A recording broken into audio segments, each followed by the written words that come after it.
சனின்னு சொல்லக்கூடியவர் வந்து 5ஆம் இடத்துல இருந்து அந்த பலனை குடுப்பார். ஆனா எப்படின்னு சொன்னா, அது வந்து பை நேச்சுரலா இல்லாம இது போல கொஞ்சம் பிரத்யேகமான முறைகள்லாம் வந்து பின்பற்றுனா அது கிடைக்கும். அப்படின்ற மாரி அத நம்ம சொல்லலாம். அதனால விருச்சிக ராசியில இருக்கக்கூடியவங்க கல்யாணத்துக்கு அப்புறமா சொந்த வீட்ல இருப்பாங்க. அவங்க பேர்ல ஒரு மனைன்றத வாங்கிட்டா, அத விக்க முடியாத அளவுக்கு அது தொடர்ந்து அவங்களுக்கு இருக்கும். அப்படிப்பட்ட ஒரு யோகம் வந்து அவங்களுக்கு இருக்கு. ஏன்னா, அந்த ராசிக்கு அதிபதியே வந்து செவ்வாய்ன்னு சொல்லுவோம். அவர் 3ஆம் பாவத்தில் போய் உச்சம் அடைவார். அப்போ விருச்சிக ராசியில இருக்கக்கூடியவங்க ஒரு ப்ரமோஷன்னா வித் ட்ரான்ஸ்ஃபரோட அவங்களுக்கு கிடைக்கக்கூடிய அம்சம் இருக்கிறது. ஆனா, இவங்களா முயற்சி பண்ணக்கூடாது. என்ன போயிட்டுருக்கோ, அத வந்து அப்படியே நடத்திட்டு இருக்கணும். எனக்கு வந்து இது போல ட்ரான்ஸ்ஃபர் குடுங்க, இல்ல ப்ரமோஷன் குடுங்க அப்படின்னு இவங்க போய் கேட்கக்கூடாது. கேட்டதுனால தான் பிரச்சனை அப்படின்ற மாதிரி ஆயிடும். ஆனா, இந்த வருஷத்துல குறைஞ்சது 3 மாசத்துக்கு ஒரு முறை குலதெய்வத்தை போய் பார்த்துட்டு வந்துடணும்.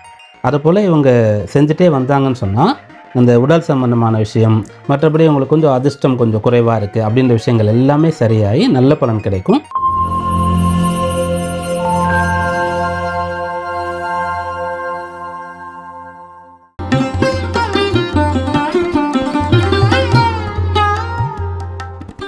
காஸ்மோ வியூ நேயர்கள் அனைவருக்கும் வணக்கம். இன்றைய நிகழ்ச்சியில உதாரண ஜோதிடர் பீமராஜா அவர்கள் நம்ம கூட இணைந்திருக்காரு. இன்றைய நிகழ்ச்சியில 2026 புத்தாண்டு சிறப்பு பலன்களை அவரிடம் கேட்டு தெரிஞ்சுக்கலாம். சார் வணக்கம். வணக்கம். எப்படி இருக்கீங்க சார்? நல்லா இருக்கேன். சரி, இன்றைய நிகழ்ச்சியில விருச்சிக ராசிக்காரர்களுக்கு இந்த புத்தாண்டு என்ன மாதிரியான பலாபலன்களை கொடுக்க போகுது? இதுல முதல் கேள்வியா வந்து நிறைய பேருக்கு வந்து இந்த குழந்தையின்மை பிரச்சனையே இந்த ரீசெண்ட் டேஸ்ல நம்மளால பார்க்க முடியுது. இதுக்காக நிறைய அட்வான்ஸ் ட்ரீட்மெண்ட்ஸ் எல்லாம் கூட எடுத்துக்கிறாங்க. இந்த மாதிரி ட்ரீட்மெண்ட்ஸ் எடுக்கக்கூடிய இந்த ராசியில பிறந்தவங்களுக்கு இந்த வருடம் இதெல்லாம் கை கொடுக்கறதுக்கான வாய்ப்புகள் இருக்கா? குழந்தை பாக்கியம் உங்களுக்கு கிடைக்குமா?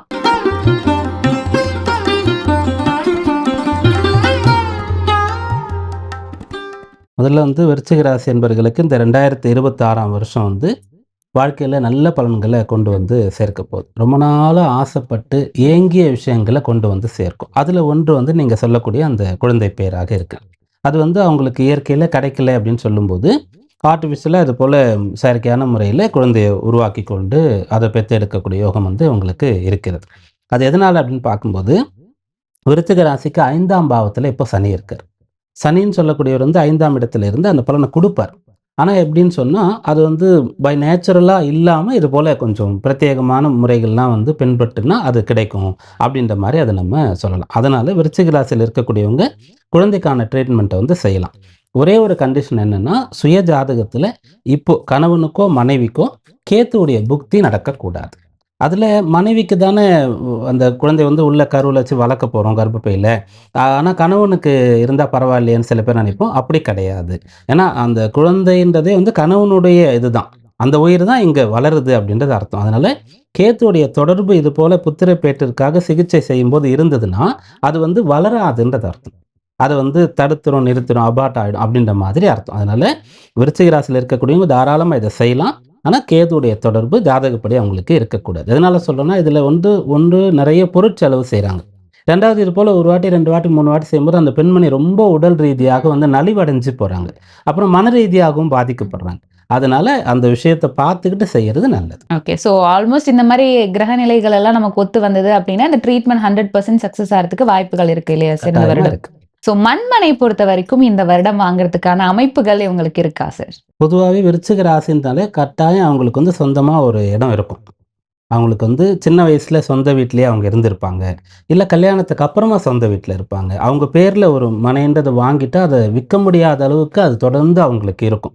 அப்படிப்பட்ட ஒரு யோகம் வந்து அவங்களுக்கு இருக்கு. ஏன்னா, அந்த ராசிக்கு அதிபதியே வந்து செவ்வாய்ன்னு சொல்லுவோம். அவர் 3ஆம் பாவத்தில் போய் உச்சம் அடைவார். அப்போ விருச்சிக ராசியில இருக்கக்கூடியவங்க ஒருத்தர் வந்து வாழ்க்கையில நான் வந்து செட்டிலே ஆக முடியல. எவ்வளோ சம்பாரிச்சாலும் நிக்கல, எனக்கு செலவாகுது. நான் என்னதான் பண்றதுன்னு கேட்டா, எங்கேயாவது ஒரு இடத்துல போய் அவங்க பேர்ல ஒரு நிலம் வாங்கிடலாம். சின்னதா ஒரு 600 சதுர அடி இருந்தா கூட பரவாயில்ல. அது எங்கேயோ போய் வெளியூர்ல வாங்குறன்னா கூட பரவாயில்ல. அவங்க பேர்ல ஒரு இடம்னு வந்துடுச்சுன்னு சொன்னா, அதிலிருந்து அவங்க முன்னேற போறாங்கன்றது அர்த்தம். அதான் அவங்களுடைய ஆரம்பமா இருக்கும். அதனால தாராளமா அத அவங்க செய்யலாம். இந்த ஆண்டும் கூட அவங்களுக்கு மனயோகம் வந்து ஜாதகத்துல அந்த அமைப்புல இருக்கு. ஓகே. தொழில் சார்ந்த விஷயங்கள் பொறுத்த வரைக்கும் இந்த வருடம் என்ன மாதிரியான மாற்றங்கள் அவங்களுக்கு இருக்கும்? ஏதாவது பதவி உயர்வுகள் கிடைக்க வாய்ப்புகள் இருக்கா சார்? பதவி உயர்வு கிடைக்கிறது அப்படின்னா, அது வந்து இடமாற்றத்தோடு கிடைக்கும். ஒரு ப்ரமோஷன்னா வித் ட்ரான்ஸ்ஃபரோட அவங்களுக்கு கிடைக்கக்கூடிய அம்சம் இருக்கிறது. ஆனா இவங்களா முயற்சி பண்ணக்கூடாது. என்ன போயிட்டு இருக்கோ அதை வந்து அப்படியே நடத்திட்டு இருக்கணும். எனக்கு வந்து இது போல ட்ரான்ஸ்ஃபர் குடுங்க, இல்ல ப்ரமோஷன் குடுங்க அப்படின்னு இவங்க போய் கேட்கக்கூடாது. கேட்டதுனால தான் பிரச்சனை அப்படின்ற மாதிரி ஆயிடும். ஆனா தானா இவங்க கேட்காம இருந்தா தானா வரக்கூடிய யோகமானது இருக்கிறது. அதாவது ஒருத்தருக்கு வந்து 5ஆம் பாவம் சாதகமா இருந்தா, அவங்களுடைய சுய புத்தி வேலை செய்யும். அவங்க போய் என்ன முயற்சி எடுத்தாலும், யார அப்ரோச் பண்ணாலும் அதெல்லாம் அவங்களுக்கு கிடைக்கும்.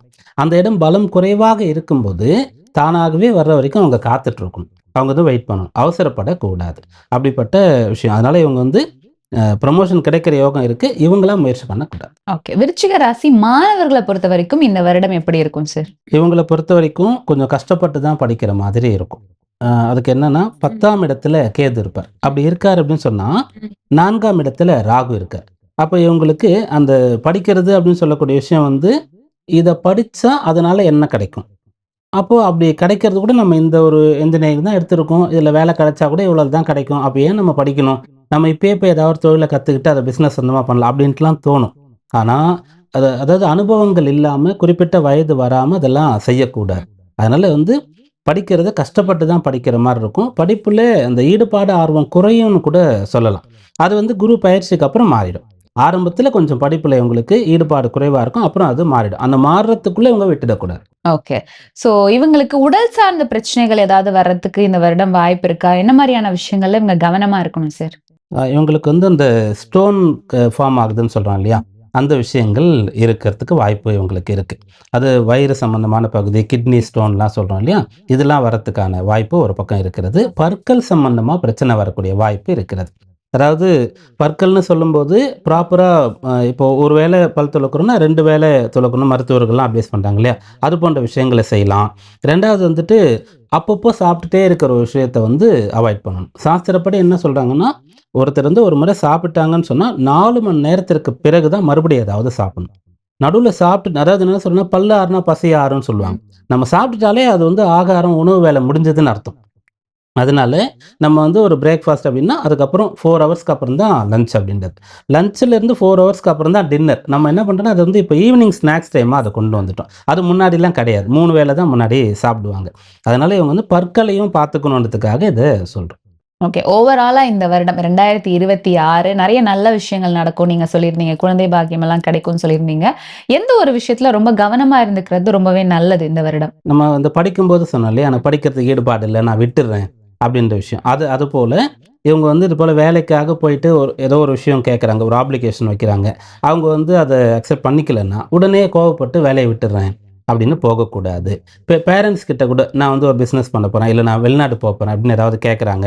அவங்க வந்து கொஞ்ச நாள் ஆகட்டும்னு சொன்னா, அதுக்காக கோச்சிட்டு சண்டை போடுறது, பிடிவாதம் பிடிச்சு பண்ணி தான் ஆகணுன்றது, அத வந்து பண்ணக்கூடாது. அடமென்ட்டா இருக்கக்கூடிய ஒரு சுபாவம் இயற்கையிலேயே அவங்களுக்கு இருக்கும். இந்த வருஷத்துல அது இன்னும் கொஞ்சம் அதிகமாகும். அப்போ வந்து அதனால என்ன பண்ணுவாங்கன்னா, அவங்க மேல எல்லாரும் வந்து கோவப்படுவாங்க, வருத்தப்படுவாங்க. ஆனா அது கிடையாது. அதாவது பொதுவா நம்ம ஒரு ராசினா, அந்த ராசிக்காரர்களுக்கு தான் பலன் சொல்லுவோம்.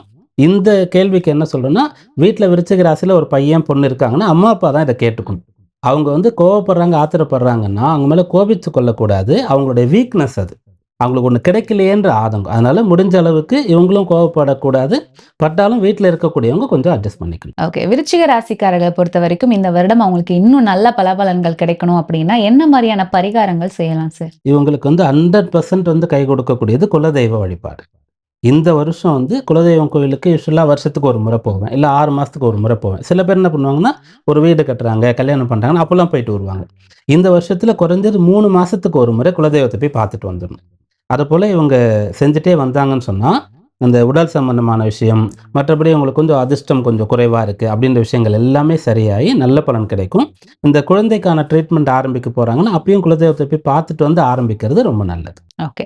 சோ இன்றைய நிகழ்ச்சியில விருச்சிக ராசிக்காரர்களுக்கு இந்த புத்தாண்டு என்ன மாதிரியான பலாபலன்கள குடுக்க போது, ரொம்ப நாளா வெயிட் பண்ணிட்டு இருந்த குழந்தை பாக்கியம் அப்படிங்கிறது அட்வான்ஸ் ட்ரீட்மெண்ட் மூலியமா அவங்களுக்கு கிடைக்கும். அது என்ன மாரியான பரிகாரங்கள் இந்த வருடம் பண்ணும்போது அவங்க வாழ்க்கை இன்னும் சிறப்பா இருக்கும் அப்படின்றத பத்தி ரொம்ப தெளிவான விளக்கம் குடுத்தீங்க. நன்றி சார். நன்றி.